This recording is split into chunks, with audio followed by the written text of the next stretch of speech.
हे मोदींच्या संमतीशिवाय झालंय का? नरेंद्र मोदींचा वारंवार उल्लेख आहे, त्याच्यावरती आम्ही बोलणार नाही. राहुल गांधी सक्षम आहेत बोलायला. पण इतर लोकांची जी नावं येत आहेत मोदींच्या आसपासच्या मंत्रिमंडळातल्या, त्यांच्यावर तरी मोदींनी कारवाई करावी. त्याच्यावर तरी कारवाई करावी. बिल गेट्स आणि त्याच्या पत्नीचा संसार का मोडला? आपण वाचलत का, ऐकलत का?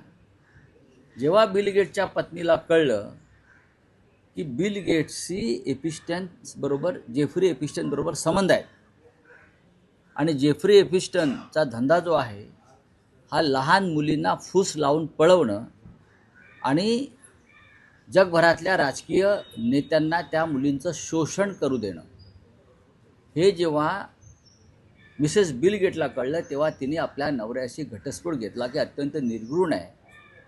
आणि त्याच पद्धतीचं संशयास्पद वातावरण आपल्या देशातल्या मंत्र्यांविषयी निर्माण झालेलं असताना अजूनही ते मंत्री आणि ते लोक या देशावर कारभार करतायत, राज्य करतायत. हा फरक समजून घेतला पाहिजे. एपिस्टन फाईल नंतर डायरेक्ट कल्याण डोंबिवली